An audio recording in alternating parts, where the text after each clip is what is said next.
Welcome, you beautiful faces, back to the Pommy and Oz channel. We are here to do a preview, the first of its kind for the year. So you've seen, and they've been really well received, the 5 takeaways. What we're doing for the previews is we're going to be doing 5 Pommy questions, 5 things that I am looking for. We will be live and uninterrupted for this game, so we can actually try and answer these questions as we go on. So audience participation is heavily requested in the watch along. See what your takeouts are, and there'll be a lot of questions going. Moving forward, when the real season starts, the 5 key takeaways will be condensed into one show where we'll review the 7 games that we don't cover on this channel. Moving forward, when the season actually starts, we'll have one feature game, which will include a solid preview and a full review of them games in isolation. That will always be a Carlton game, and the other one will put up to audience participation and votes. Then it will continue, so we'll still have the same great content as always. So let's, without any further ado, run that intro and get into it.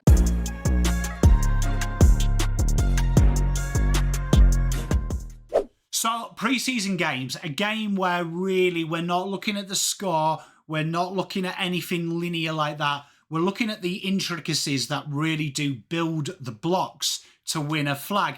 While it's only a practice game though, don't let this fool you. Teams will want to be going into this really making a statement. Now, it's 2 teams at the other end of the spectrum, but I don't think that's fair to downplay St Kilda. For Carlton, this is about proving they are more than just a team of talent. For way too long we hear they are coming, potentially, could be. Carlton now are in the situation where could be, has to be, will be. And this is going to be really apparent. Early doors, there is a lot that needs to be ironed out for us to be in the conversation, in my opinion, of the top 4 sides. And that's not talking about talent or presumption, that's talking about actual facts. And now is the time that Carlton really show us that that promise equals consistent results and something where you can literally rest your hat on and know that its bare minimum standard is a top 4 side. St Kilda is about showing what they've already done. They've really built a real solid defensive foundation. They look like one of the top defensive teams. When we did the preview of their season, we talked about how strong they are defensively. And now it's about going to that next layer, adding that attack, adding that transitional game, which we know they have the tools for it. Both of these sides go into the year with different expectations.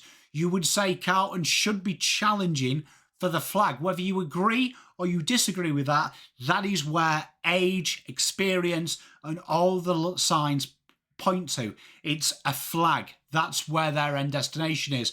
Saints, for me, the media expectation is bottom 4. For me, that's not doing them justice. I have them 12 and above, and one of the teams that should be looking, if we can add this transitional game and this offensive flair, we're a top 8 side. Both sides, decent young core, got very good talent. This is where it really is the top end talent of Carlton versus the high grade role players that litter the St Kilda team. So where are both of these sides heading in the main season? 2025 for Carlton has got to be asked, is it finally the year? What more ticks do you want? Star-studded midfield, Cripps, Walsh, Chera, Jagger Smith's come into that now. A star-studded backline, Wheatering, Doherty, Haynes, all these big players, and a dynamic duo up forward, Harry and Charlie, top 10 forwards. The questions remain though, it's them players around them. For a team that has such key forward talent and so little goals coming from the smalls, says everything you need to hear. Carlton's midfield, it wins dominant ball, it scores pretty well, but it can't defend from them areas. And part of that reason is they don't allow the pressure to be relieved by any of them kicking goals. Carlton are still really a work in progress when they should be a top tier football side, which they show flashes of, but their inconsistency and their predictability in attack often hurt them. And St Kilda, can they evolve before a defensive side?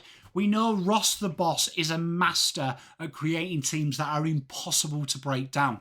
And St Kilda are already at that situation as a team. They defend as a unit, They defend in numbers, they work incredibly hard without the ball, and they can shut down teams and take away key scoring outlets. The next evolution is using that attacking firepower. They have so much outside run and they have so much attacking flair that really the questions here now is, can they evolve into that aggressive style of football that everyone's playing?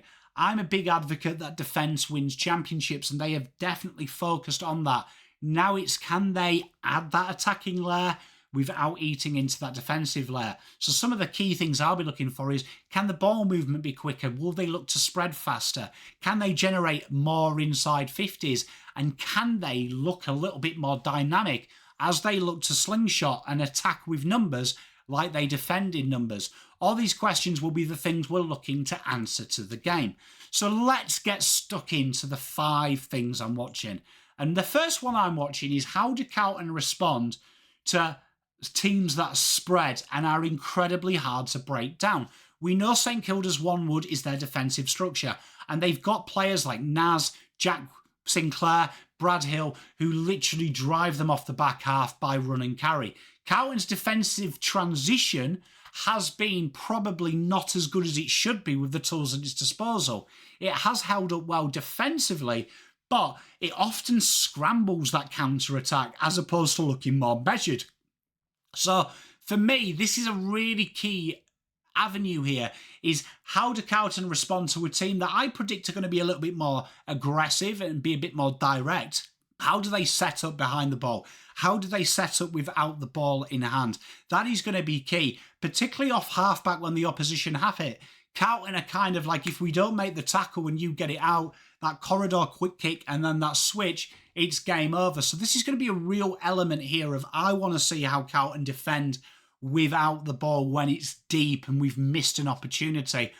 That is going to be a big test for me. How do Carlton act when teams look to break us down? And St Kilda, in their last time they played us in the regular season, had great success at breaking Carlton down when they didn't have the ball, luring the trap, looking to go over the top. So that is going to be something that I am looking at, is how do Carlton defend without the ball, and how do they negate these threats without committing too many people and without leaving themselves exposed out the back, especially between midfield and half forward, which is a big susceptibility to the Blues. Hugo Garcia is someone that I am genuinely looking forward to watching in this game. Can he take the opportunity that Phillipou has opened up by not being there? Hugo Garcia is one of the few players in the league that, if you measure his metrics minute by minute, his ceiling is incredibly high. I feel like there's big expectations on him, and I feel like Hugo is one of the most underrated footballers in the league. Everything he does that we froth from other players, I feel like Hugo goes under the radar. He's tough, he's hard at it, he's very creative, he's got a great turn of pace, he uses the ball incredibly well, and he looks to play players in. And for me, that's the most important facet of any player's game. Whether they're the best player in the team or the worst player in the team, I am looking for your ability to engage with your team. And this is what he's really strong at. He's deceptively strong, but he's deceptively quick. And this is a real great opportunity against a very strong, bullish midfield to really showcase his wares. And he'll be someone who will slot across half forward and go, right, this is Carlton's vulnerability. Can I hurt it? So I'm really looking forward to seeing what Hugo can bring, because if they can get him and Phillipou firing when Phillipou returns, that'll do a lot to fix their stagnant forward line. Can Carlton's midfield turn dominance into scoreboard dominance? When you look at Carlton's midfield, it beggars belief that it has so little goals from it, and it is only worse than North Melbourne and the Eagles defending from stoppage and clearance.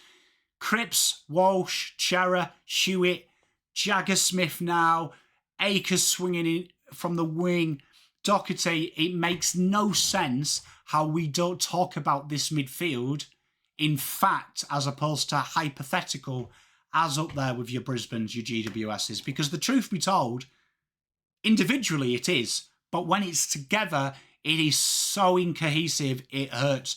And Carlton need to find a way to release the pressure valve. Last year, we found Carlton went from being the best defensive side around stoppage and clearance in the midfield to one of the worst. even though its scoring increased, it's hemorrhaged it. And this is what we were talking about, St Kilda's ability to turn defence into attack. Sometimes you can go too far the other way and it kicks you in the arse. For Carlton, for me, it's the overuse of the ball. It's the fact they invite pressure. So many no-look handballs. It's almost like it's hot potato. No one wants to take the ball in. And I always refer to Chris Scott's words about the 6-6-6 rule. He called it the Carlton rule. And Carlton are one of the highest scoring sides from the 6-6-6 at the start of the game, because early entries, more deeper entries, equate to Charlie and Harry having a game, having a day out. The way teams negate Carlton is slowing them down, stodgying it, which allows them to structure up behind the ball, commit the wingers back behind the balls who take the half forwards, which means they can double up on Harry and Charlie. Carlton need to learn to be more direct, get the ball in quicker, lower and flatter, with more pace with the ball. Not with feet, with the ball. People need to do it. And a great example of this is Brisbane's second half. When TDK came on, Carlton started to overlap very quickly. Get the ball, it's gone, we run in numbers. When it starts to become cagey and teams try and play the scrappy, we saw Burns do a great job at this last time against St Kilda, was slowing that ball movement down, stopping it exiting out of there. And that's where Carlton comes susceptible, because them extra players they commit to go on the overload, go into the midfield, which means once you get it out of there, too many cooks, bang, easy goals, one out, and it goes against them. So this is where I'm looking. Can they turn their stoppage dominance and extraction into attacking firepower? For me, the fact that Walsh, Cripps and Chera aren't 25 goal a year players regularly is an aberration. All three of them should be kicking them goals. And that's going to be really important. And I want to see the makeup. Carlton have this resort method. Cripps, Walsh, Hewitt on the ball. I want to see Elijah float through there. I want to see Jagger float through there. I want to see Doc float through there. I want to see us get creative. Francis Evans played around stoppages, went up the wing. I want to see someone just dynamically thrown through there. Jesse Motlop. I want to see a mindset from Carlton which isn't protect what we have to be offensive. A bit like we saw with Gold Coast. They're willing to be bold, and if it means they get hurt on the back, it doesn't matter, because if they can use this as their dominance, that's it. So I'm really looking at that midfield makeup. Number 4 is, can St Kilda become a firepower dominance? There's going to be a few outs from them, but for me, the simple thing is St Kilda need to find more avenues inside 50. They have a wonderful spread. They have wonderful wingers. I want to see that ball come back in a little bit. At times, I find St Kilda get too widthy and enjoy being wide. I want to see that ball arc back in the corridor and they use their bigger players and their more brave, bold, brash players. I want to see the half forwards work hard centrally, going from wide to central areas, demanding the ball 65 out, which then opens the angles for them to penetrate the pockets or go deep. You've got so many strong players there at St Kilda. You've got Max King, once he returns to full fitness, could be brilliant. You've got so many players in that St Kilda team that I think can kick goals. And one of the areas for me, which always surprises me, is defensively they don't create enough turnover from the forward half. So that instantly says to me, get the ball in deeper, get the ball in more frequent, and then really pressure that. And that's why I say if the half forwards start to structure up more centrally in their leads, it means if the ball is turned over, they're already in the position to defend the defensive half. They're already there. They're like, right, okay, we can maybe lock this in and get repeat entries. For me, this is a huge opportunity against Carlton that can be susceptible to backline pressure to really show this. This is a dream matchup for both of them. This is like if you had a heavyweight title fight against a southpaw, you have a tune-up fight against a southpaw. This is what basically it is. Both teams' weaknesses are the opposition's strengths. So this is a real good time here to see what St Kilda are brewing, because I feel like you're going to see a very different St Kilda in this game. Finally, how will Carlton be more dynamic in attack? Last year, we saw Carlton's forward entries. Plan A is kick it to Charlie. Plan B is kick it to Harry. Plan C is just roof the bugger in. And this is very easy for teams to shut down. Saints' defence thrives on its structure, slowing you down and being able to double up on key avenues in defence. That's what St Kilda did to us when we played them last time. If they can slow it down in front of them, gives them time to structure up 2-on-1s, things like that, and everything plays into their favour. At times, they almost led Carlton's forwards into the hot zones with Cal Wilkie and Josh Battle, who's no longer there, to intercept that. So I'm looking for quicker ball movement, looking for that overlap run. Not seeing Walsh and Cherub bogged down in stoppage. One of them saying, I'm going to back my mate. I'm going to get on the other end. I'm going to fling this ball out to half forward, to Elijah, to whoever it is, and get this in quicker and get the movement going in. Can they lower the eyes? Can they hit targets? Can they control the game? Can they have organised chaos and not be so stagnant when the ball hits the deck?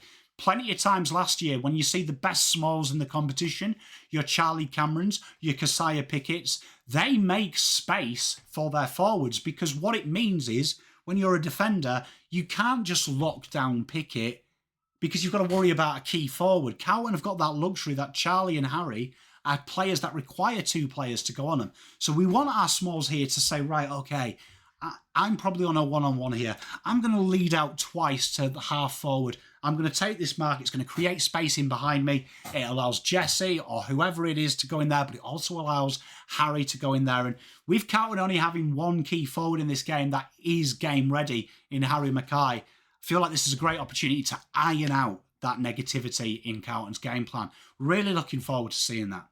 So they're the biggest areas I have to watch. Who do you think will come out in top chat? I'd love to hear from you. Can St Kilda add more dynamic firepower? And can Carlton's midfield finally be ranked top for attack and top for defence? We seem to have one or the other. Can they find that happy medium? This is going to be a lot of fun, this game. I can't wait to do the watch along with you. If you've enjoyed the preview, please do me a solid. You can hit the like button, the subscribe button. That is totally free. It does let me know you know and enjoying the content, and it just, honestly, it is a numbers game. It is linked to the happiness. But thank you very much for watching. Please come and join me tomorrow. You've got the schedule up as well. We've got 2 lives as well next week and the Sunday show this week as well, which is going to be a new show. So I can't wait to see you all then. Peace, love and light. I'm out of here. Peace. Spent all my life holding all of it closely. I played it innocent, a feel of discontent. I'm finally facing it all, fearless.